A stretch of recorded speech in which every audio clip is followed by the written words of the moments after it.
Hi, I'm Milena, welcome back to my channel, and today I'm going to talk about the Vindication for the Rights of Women written by Mary Wollstonecraft. This is a very well-known and very early feminist text. According to Mary Wollstonecraft's husband, who talked about her work after she had died, she wrote this in 6 weeks. This was published in 1792 as a reaction to the Vindication of the Rights of Men that was published in 1790. The general goal of the text is to plead for virtue in both sexes, and virtue has a bit of a different definition in this book than we have of the word now. It is really much more connected to reason and to being a morally good person. This book talks a lot about how women are not able to be virtuous due to a lack of education, but also due to the fact of what is expected of women. Her main belief is that women need education, and that is what she is pleading for in this book, so that they may obtain reason. Throughout the text she talks a lot about women who lack reason. This can come across as very judgmental, but I think it's important to remember that she never blames the woman. She blames the circumstances, she blames the lack of education. Wollstonecraft complains that during a woman's upbringing the focus is really on beauty, virginity and pleasure. If the honor of a woman, as it is absurdly called, to be safe,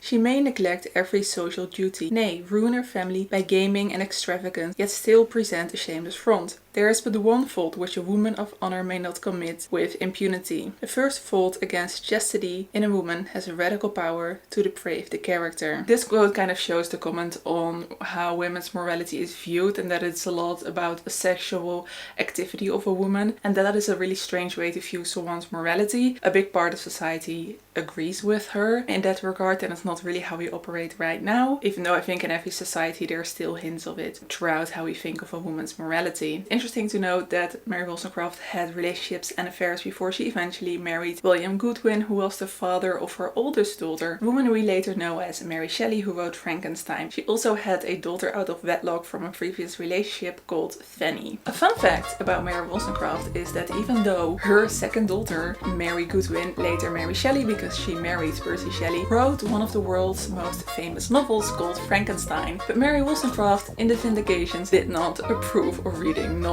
She thought a girl's time was better spent reading histories and essays. The irony. So we have this lack of education, and that is a really big part of the book. Something that I also found interesting is that Wollstonecraft says that women need agency to make their own decisions. They are taught to rely on a man's reason and therefore can never be free. According to Wollstonecraft, this causes a woman not to be able to fulfill her duty. One of the most surprising things to me was that she doesn't divert from the role of mother and homemaker for the woman. She calls a woman being a mother and a homemaker something that nature has intended. She talks a lot about religion in that perspective as well. It sounds like she is pirating the man that she criticizes a lot, because especially Rousseau is, I think, her number one enemy. But she turns it around. She says that a woman does need education and a woman does need reason to be able to fulfill those kind of duties, and that the rules that are laid out for women have no logic looking at the duties that they are supposed to fulfill. She compares women often with children and with animals in the way that they are treated and are expected to behave. Part about liberty and being able to make your own choices is the most interesting part of this text for me. The text itself is very chaotic, sometimes even stream of consciousness-like. She makes many analogies that seem to make something that she wants to explain way more difficult than it has to be. She jumps back and forth between different subjects, even though all the chapters seem very neatly ordered. She talks about basically anything and everything in every chapter. Something you see in every chapter, and especially in the chapter on education of boys and girls, is that people need to be able to make their own decisions to develop reason. And she talks a lot about the upper classes, how they basically are not human. She talks about roles of different people, but especially children who are expected to obey without question. She talks about the military, but of course also about parenting. She talks a lot about parenting. There's a big chapter on parenting, which I found surprisingly interesting. Having children obey without reason or without explaining why they need to do something, and that basically creates stupid children, and that women who are not taught reason cannot be good mothers because they cannot teach reason. This is definitely a text of its time, and I think we really need to read it that way. I think it would be unjust to compare her to modern views. I don't even want to call this outdated because it's really a text for and about its time. Next to that, Wollstonecraft was also very religious and she talks a lot about God and about what God intended, but she does have commentary on the institution of religion and how that doesn't always reflect the way that God intends things. I was able to understand that, but it went a little bit over my head as it just didn't really interest me. According to Wollstonecraft, God does not intend for women to be treated any different than men because all human beings are supposed to be equal. There's also a lot of anti-classism and I think some early socialism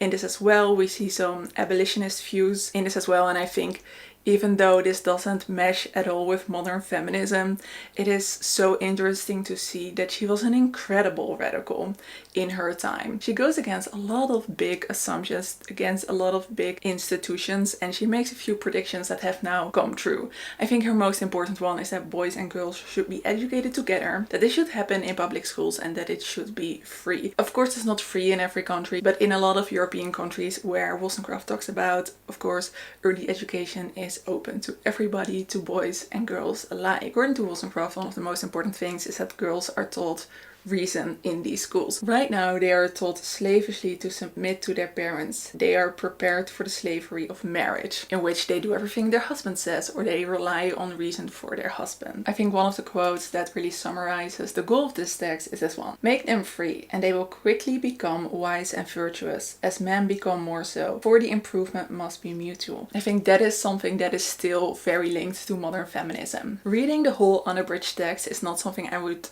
necessarily recommend. It is chaotic and messy. I mean, I'm glad I did it because I have a very specific interest for these kind of things, but if you just have an interest for the philosophy and the thoughts of Mary Wollstonecraft, I would recommend finding an abridged version because there's a lot of repetition and just random stream of consciousness bits in this book that don't really add to the understanding of the text. It took me a really long time to finish this, and this is one of the most challenging texts I've ever read. It's hard to understand. It's not just the language that is old understandably, it's also the way that the text is structured seems overly complicated. The Vindication is a text about a world long gone and incredibly interesting from an historic perspective, but I would not recommend that you go looking for feminist ideas or feminist inspiration. That is not what you're going to find. In no way is this a guide for a modern feminist. This text really belongs in the late 18th century and not in our time. So I'm not going to end up giving this a star rating because I honestly don't know. I'm just glad I read it and I'm glad I pushed through because, again,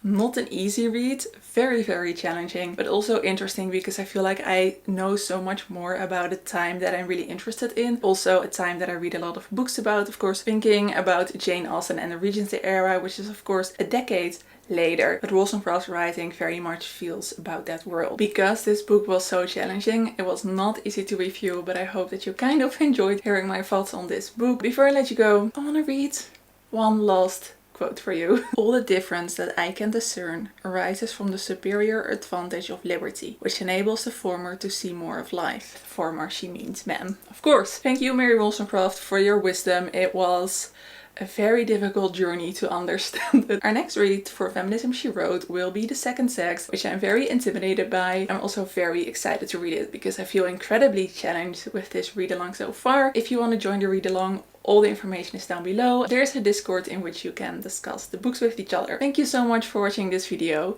Let me know your thoughts on this book if you have read it or on the thoughts that I have shared about this book. For now, I hope you have a lovely, lovely day or evening, and I hope to see you in another video. Doei!